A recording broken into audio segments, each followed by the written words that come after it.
وقالت الیہود عزیر ابن اللہ، اور یہودیوں نے یہ اعتقاد گھڑ لیا تھا کہ عزیر اللہ کے بیٹے ہیں۔ وقالت النصارى المسیح ابن اللہ، اور نصارہ نے یہ عقیدہ گھڑ لیا کہ مسیح اللہ کے بیٹے ہیں۔ ذالک قولہم بافواہہم، یہ ان کی منہ سے باتیں ہیں جو نکلی ہیں، ان کی کوئی حقیقت نہیں ہے۔ یضاہئون قول الذین کفروا من قبل، یہ ریس کر رہے ہیں، نقل کر رہے ہیں ان لوگوں کی باتوں کی کہ جو ان سے پہلے جنہوں نے کفر کیا تھا۔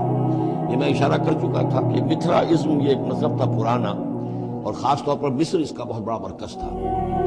تو جب یہ سینٹ پال نے جب تبلیغ شروع کی ہے عیسائیت کی، اور وہ وہاں سے پھر بات جو ہے آگے بڑھی ہے، اور جینٹائلز کے اندر بھی تبلیغ اس نے شروع کی، تو اس نے پھر اپنے مذہب میں ایسے اعتقادات شامل کر لیے کہ یہ جو دوسرے مذہب کے لوگ ہیں وہ آسانی سے ہمارے اس مذہب عیسائیت میں آ جائیں۔ تو جو تثلیث مصر میں پہلے سے موجود تھی، اسی تثلیث کے نام بدل دیے۔ مصر میں تثلیث تھی God the father, Horus the son of God, and Isis the God mother.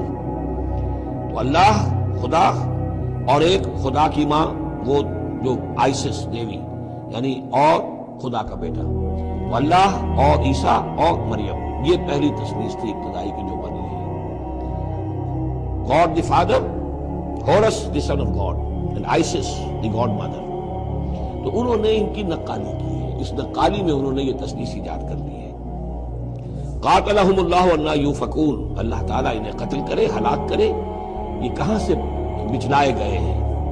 اتخذوا احبارہم ورہبانہم اربابا من دون اللہ، دوسری جو سب سے بڑی گمراہی ہوئی عیسائیوں میں وہ یہ ہے کہ انہوں نے اپنے احبار اور رہبان کو بھی رب بنا لیا اللہ کے سوا۔ اب یہ جو ہے اس پر اعتراض کیا تھا، اعتراض نہیں سوال کیا تھا حضرت عدی ابن حاتم نے، جو مشہور ہیں حاتم طائی، بہت بڑے سخی تھے، وہ تو خیر فوت ہو چکے تھے حضور کی بعثت سے قبل، اور وہ عیسائی تھے۔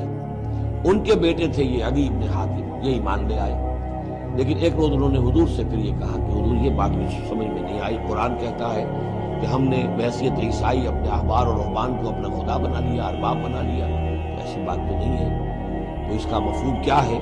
تو آپ نے فرمایا کیا یہ صحیح نہیں ہے کہ جس شے کو وہ حلال کہہ دے تم حلال مان لیتے ہو، جس شے کو وہ حرام کہہ دے تم حرام مان لیتے ہو؟ یہ تو ہے، یہی تو خدا بنا مان لینا ہے۔ یعنی قانون سازی کا حق اللہ کو حاصل ہے، یہاں پوپ صاحب کو پورا اختیار ہے، جو چاہے فیصلہ کر دو۔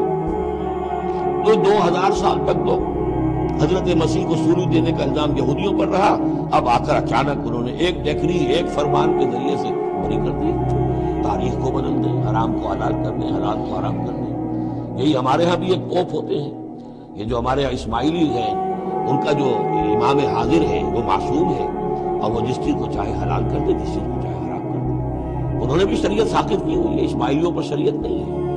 ایک اسماعیلی وہ ہے جو ہنزا وغیرہ میں رہتے ہیں، ان کے یہاں شریعت ہے، یہ پرانے اسماعیلی ہیں جو باہر سے آ کر یہاں پر آباد ہوئے تھے۔ ایک یہ گجرات کے علاقے میں آ کر جب اسماعیلیوں نے اپنی تبلیغ کی ہے تو انہوں نے وہی کیا جو سینٹ پال نے کیا تھا، شریعت ثابت کر دی۔ اور جو ہندوؤں کا عقیدہ تھا اس کے اندر 9 اوتار تھے، 9 اوتار آ چکے ہیں دنیا میں اللہ کے، ان کا کہ حضرت علی 10ویں اوتار ہے، دشم اوتار، وہ دشم اوتار ان کے عقیدے میں شامل ہو گیا، اور جو ان کا امام حاضر ہے اسے پورا اختیار حاصل ہے، شریعت کی جس چیز کو چاہے منسوخ کر دے، جو چیز چاہے حرام قرار دے دے، جو چیز چاہے حلال قرار دے، یہ ہے دین۔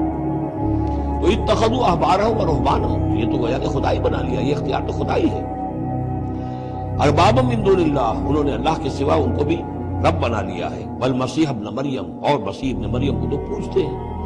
وما امروا الا لیعبدوا الہا واحدا، انہیں نہیں حکم دیا گیا تھا مگر اس بات کا کہ وہ پوجے صرف ایک الہ کو، لا الہ الا ہوا، نہیں ہے کوئی معبود اس کے سوا، سبحانہ عما یشرکون، وہ پاک ہے اس سے کہ جو شرک یہ کرنا۔